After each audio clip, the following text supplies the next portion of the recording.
Hey everybody, it's Doom here from Dungeons and Doom Biscuit. And we're in the 3.5 Monster Manual, and we're on the Rock. Another enormously big bird. I mean, how many big birds do you have to make to get to this damn book? Sphinx. Let's go this way. There we go. Getting there. The Rock. So it's a size huge, or size gargantuan animal. So, 80 foot, 16 inch wingspan. Now, I have this eagle from Michael's or somewhere that I paid $3 for, and that's not going to cut it. I don't know what would cut this, so I guess what we have to do is we have to make one. And I don't have a plan at all. I really don't. So bear with me as I attempt to make a 6-inch by 30-inch bird. So I guess the first thing we want to do is figure out the wing situation.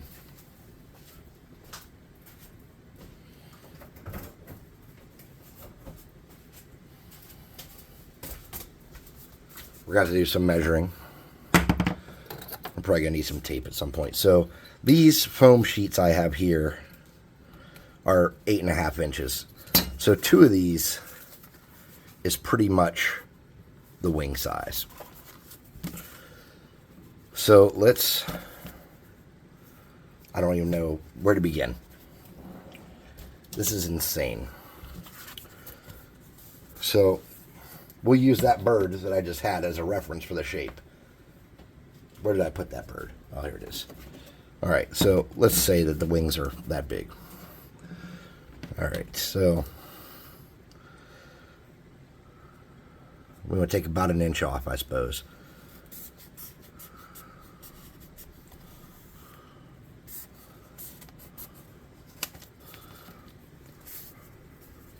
I'm doing two-sided because it'll be easier in the long run.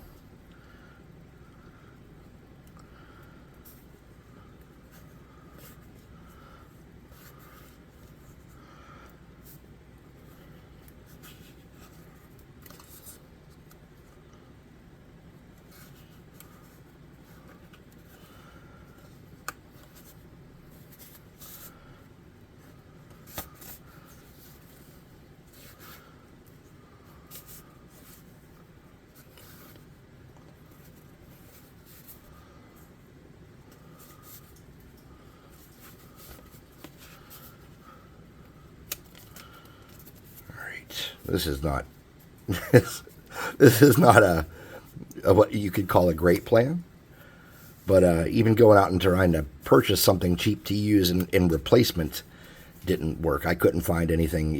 I went to Dollar Tree, I went to Five Below, I went to Dollar General, and basically I came up with nothing. So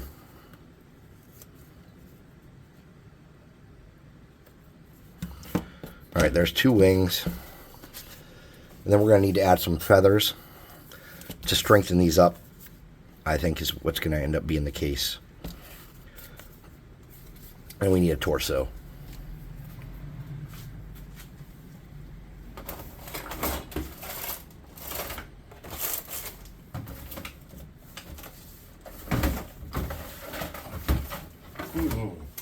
Well, I had some foam things. Oh, there they are. Alright, so this thing is supposed to be 6 inches long from head to tail. This is a little bit over 6 inches.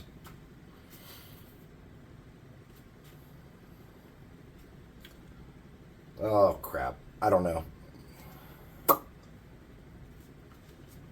I need tinfoil. I don't even see where my tinfoil is.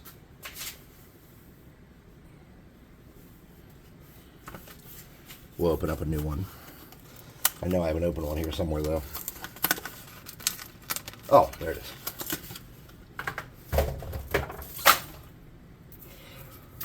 Now, let's see. Gargantuan is what?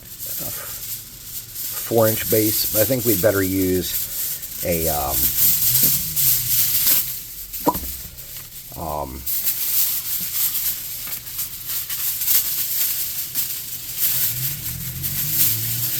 a CD to make stability for how big these wings are going to be.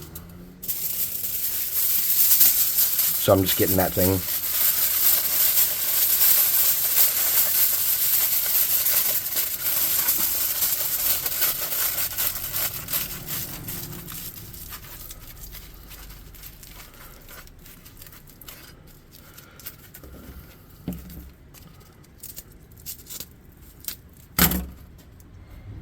Need some snippers. Oops.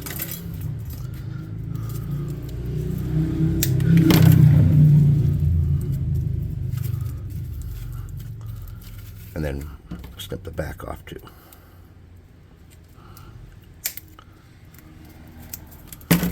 Okay, so that'll be the head.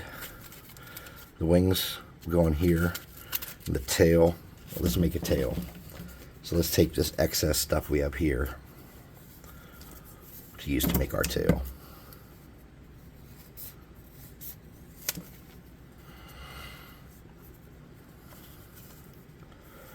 I'm not sure. I might want to make that too thick. I don't know yet.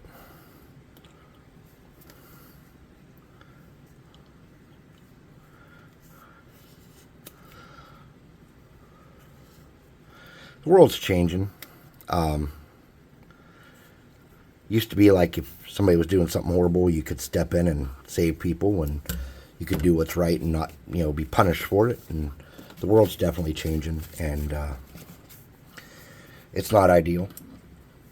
There's not a lot we can do. Say somebody's doing something horrible to a neighbor, you can't just go over and get involved. You have to kind of mind your business anymore. And it's a stressful situation, really. For me, something bad close to where I live is happening, and every instinct in me tells me to stop it, but instead you have to get the police involved and let the tape of bureaucracy take over. And it's just hard for me. The Army taught me to act, not to wait. Well, actually, the Army did teach me to hurry up and wait, but that's not what I mean. It's just a bad situation when you know what's right and wrong and you can't do anything.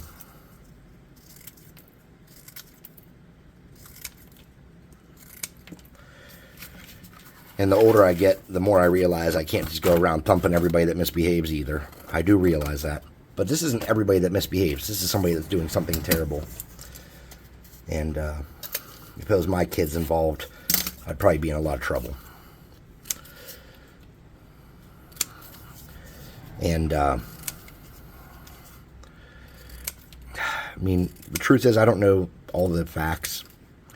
So even if I thought I had some kind of righteous fury to go handle it, I don't know everything that's going on. I don't know the whole story. But there used to be a time in the world where you could confront people and say, hey, what is this? What are you doing here? There used to be a time where you could challenge people and it would go uncontested, Even 20 years ago, 25 years ago, it was a different world. It used to be if someone whistled at your wife, everybody around you thought you were a good guy if you went and pummeled them. If somebody touched your wife on the rear end. I got into a fight in Walmart one time many years ago because somebody put their hands on my wife. And nobody judged me or thought bad of me for it. Nobody said, oh, that guy's an a-hole, It was just kind of what it was, and it was okay.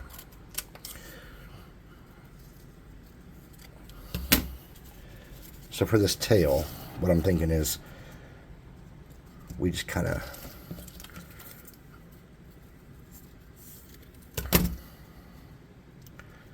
do something like this. It's just weighing heavily on my mind, and I've been working a lot. And I come home and hear this kind of stuff's going on, and when I'm sitting at work, I'm sitting and thinking about it. I'm thinking, how is this okay in our world right now? How did we get to this point to where, even the police have to wait till certain things happen before they can get involved? The schools have to wait till certain things happen before they can get involved? How do we get here?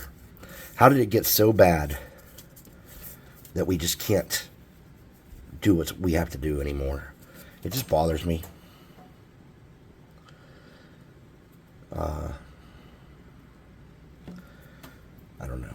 I don't even know how to get into this without... I got to watch what I say because I can't, don't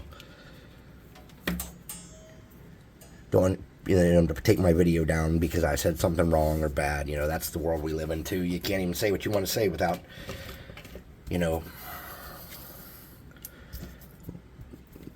getting in trouble,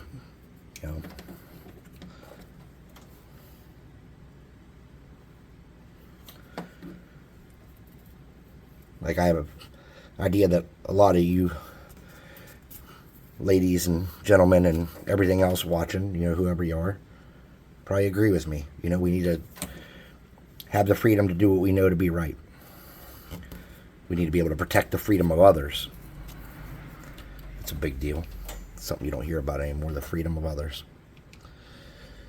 Used to be an important thing in our society. We used to care about people's freedoms. Now we only care about the people's freedoms as long as it makes us look good. That's the new thing. Does it make me look good? Does it? And I'm specifically speaking about citizens. You know what I mean? Like, I'm not defending any political topic beyond citizens because I know there's a lot of discussion and a lot of discord right now about this stuff, and I'm not even trying to get involved in that argument because I don't know the right answer. I know people that tried to come here legally that could not do so, or that were already here and trying to get their citizenship legally and could not do so. And they were contributing people that paid taxes. So, I mean, those arguments, I don't have the answers to. I don't know what's right and what's wrong. But what I do know is there's something bad in my neighborhood, and I want it dealt with.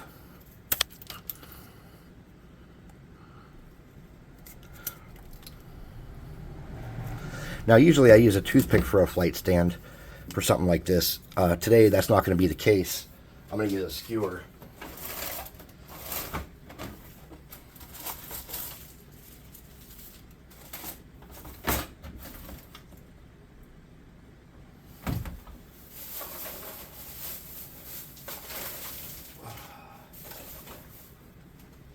Now I have a CD that I've already textured that I was going to use for something else, and I think it might be okay to use it for this.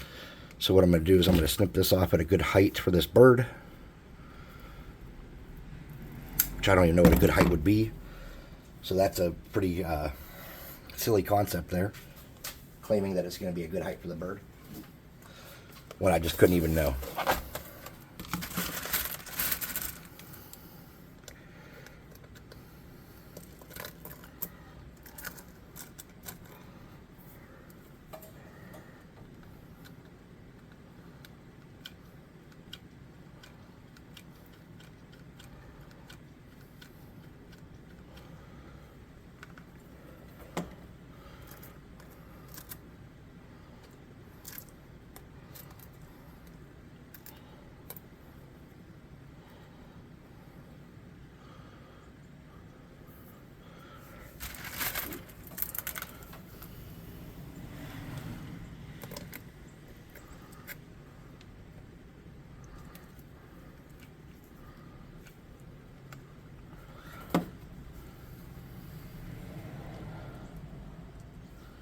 I hear a lot of people fighting about the election.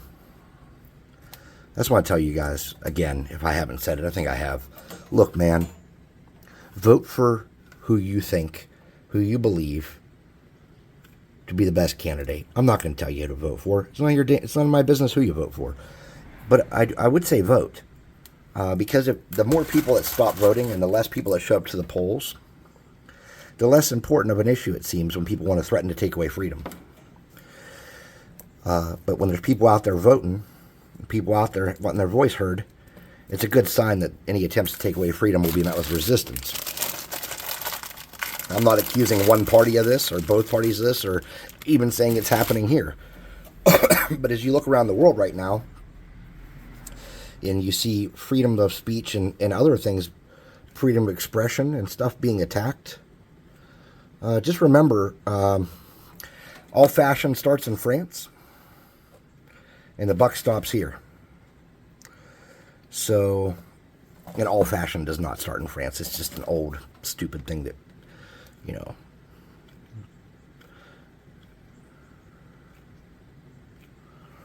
people used to say, which I'm sure it was true at one time. I'm not debating the truth of that statement. Maybe old-fashioned did start in France at one time. Okay.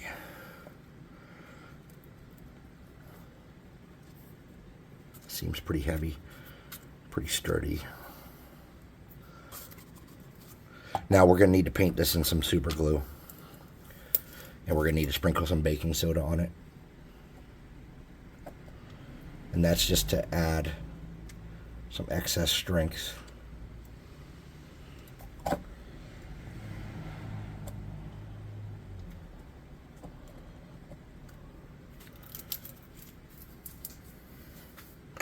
I don't even know where my baking soda is. There it is. See what happens when you clean? Bad things. So go out and vote for whoever you want to vote for. Even if you don't want to vote in all the elections, you know, you can go out and you can only vote for local stuff or only vote for, like, on your ballot, it'll have options of tons of different things you can vote for. You don't have to vote for everything on there. If, for example, if you don't know anything about a candidate and you don't feel responsible to make a decision, there's no law that says you have to vote for anybody on that particular thing.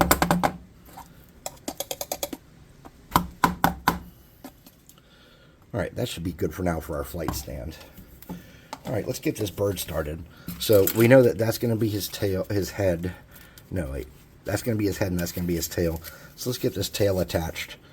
And so my thought is, we'll start this like this. We'll just make that kind of on there, and we'll rub that around. Okay, then we're going to use that rubber melting with the hot glue to kind of get a better bond. And then we're going to come down here on the bottom. We're going to smooth that in together. Okay.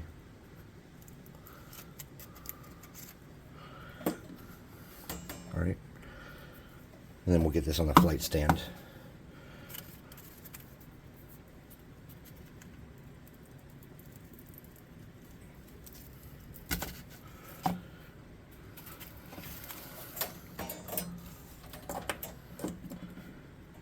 I just put a dab of glue in that hole I poked in there. And then I'm going to get it on there like that. Now let's set this off to the side and strengthen up these wings.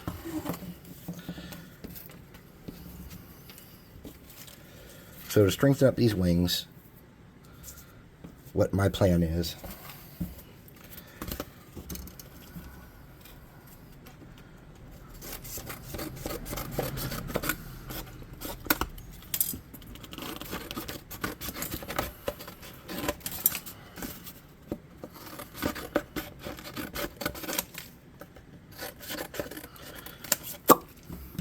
now, I will tell you, I am probably not going to be able to do this one in one part, or two parts even. This is probably going to be, you know, one of those kind of deals. So just keep that in mind, that as much as I'd like this to be quick, it won't be.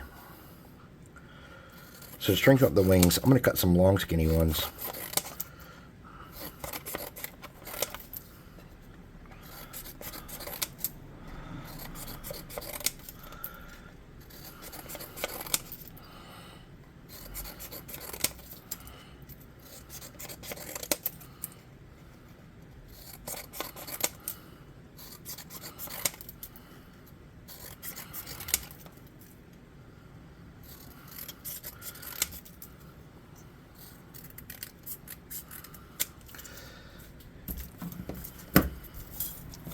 I would recommend that before you vote, you at least go to the candidates that you're voting for's websites and see what they're about.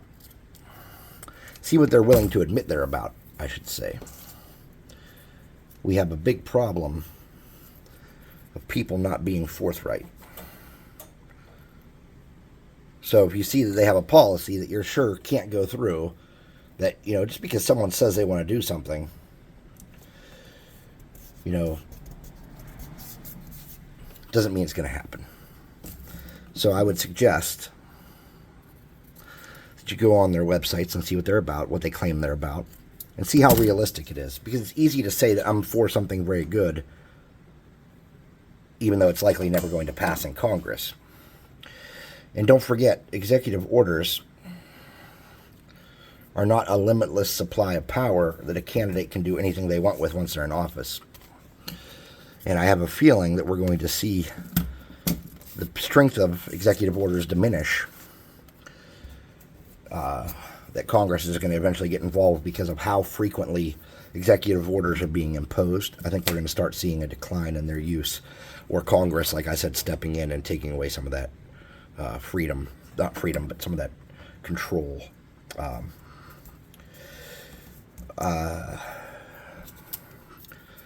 Who knows? All of that kind of stuff is public record, though. So if you're interested in finding out about executive orders and which executive orders which presidents have put in and stuff like that, it's all public record. You can look all that stuff up. It's not hidden. It's right online. You can just type in, hey, what executive orders did so-and-so do and stuff like that, and you can see that stuff. It's pretty good. Pretty good measure for if you're curious.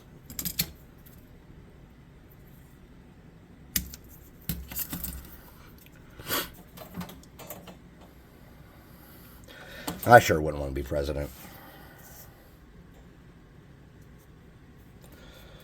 First of all, I'm a moderate. I am an independent moderate, and both sides would absolutely despise me. I would get nothing accomplished because everyone would want to argue with me because they'd want some kind of extreme solution, and I'd want something in the middle. So I would get nothing done if I were president. Number two, they would probably try to threaten my family. All these high interest groups in Washington and stuff would want to put me in a box because I cannot be beholden to them. I don't believe in them. I don't think they can be involved. All these lobbyists and stuff, I think they're crooks. So obviously they would not like me. And since I am not rich, I cannot avoid them. I cannot escape from them and protect myself or my family from them. So that's number two reason why I wouldn't want to be president. Number three is a selfish reason. President, no matter what time it is, day or night, no matter what's going on, has to be able to drop what they're doing. And I know we've had presidents that don't do that in the past. But my belief is if you volunteer to wear the commander-in-chief hat, well, that's not really a hat, but you know what I mean. You give up that freedom. That agency is gone.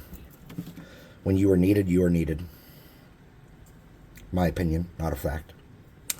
We see that we've had presidents in the past and stuff that, the sky's falling and they're golfing and swimming and doing whatever the hell they're doing, hanging out on a ranch. I don't know, just whatever they're doing. That's not what I want them to be doing.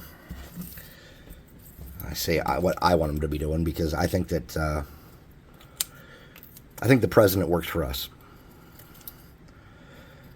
And if you're putting any other agendas before taking care of this country, I'm not interested in you.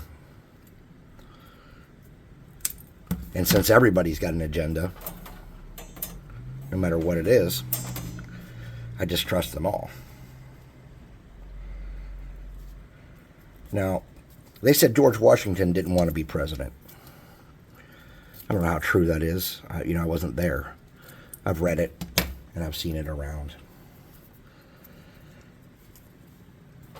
And they wanted to make him like the king or something, too, I had read.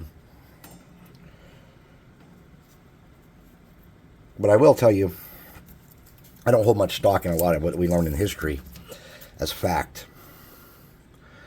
Because I fought in a war that they claimed was about oil. And we still get less than 1% of our oil from that part of the world. So I will tell you that. History seldom accurate. And they say it's always told from the winner's perspective. Well, that's not true. It's partially true, but it's not true. So I'm just trying to strengthen these wings up with this step here. And I think it's starting to work.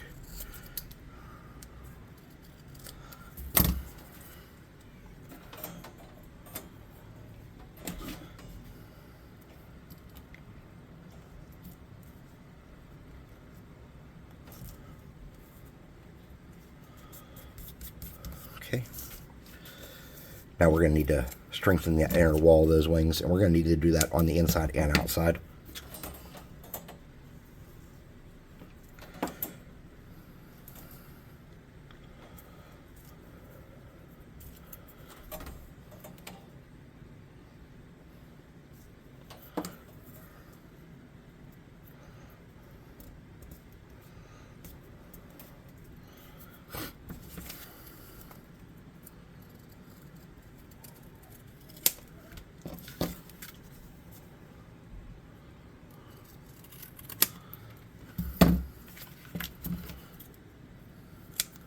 Or top and bottom, I should say, not inside and outside.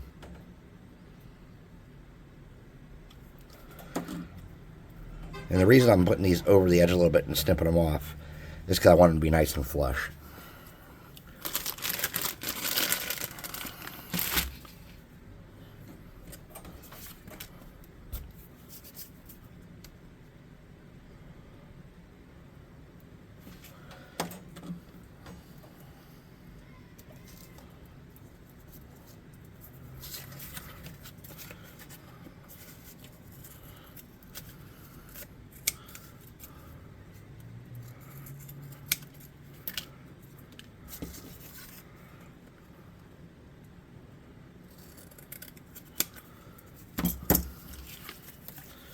All right. So, from this point on, I would say what you should do is probably get a bunch of cardstock like this. I'm going to grab some more.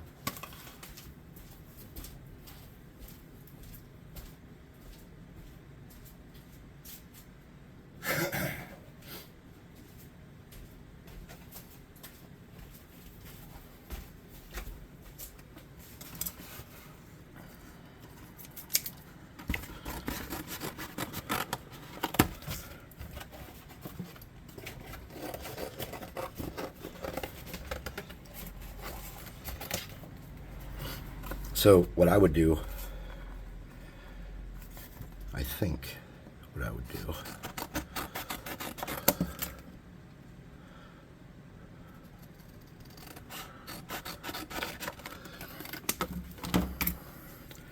is kind of come down here, something like that. I don't know. Let me see. Because you got to have, like, you got to start at the bottom and work your way up so that your last feathers kind of go across. And you'll have to do those kind of as individually, I think, to make it look good. I'm not sure. I've never done anything like this. Made giant feathers before. I don't know. I know that these are going to sit on the bird. And that's about what I know.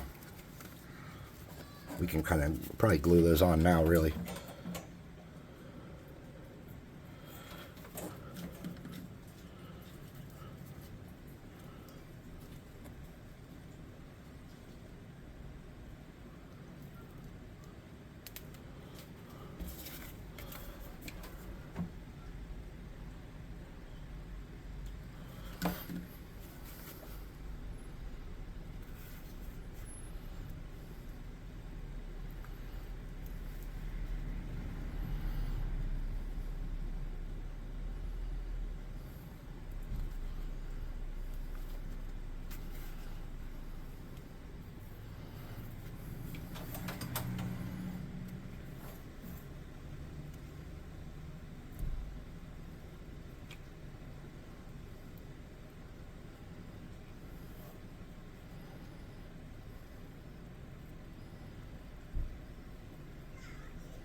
All right, so I think that's kind of how we're going to get this going in place. I think our shape is okay, but we're going to need to do the head still, and we're going to need to strengthen up the wings, and we're going to need to add feather texture.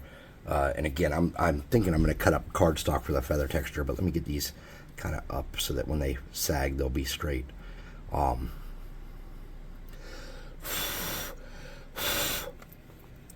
If you like what I'm doing here, hit like, subscribe, share, hit the notification bell icon, leave me a comment, check out the website, buy some minis, not these minis, these ones, the high durability, high quality high detail, beautiful, inexpensive Dungeons Swag minis. Don't buy your miniatures from some giant corporation. Buy them from us. We're two guys in our garages trying to make a better life and better tabletops across the country. And check out our Discord. Link in the description as well with the website there.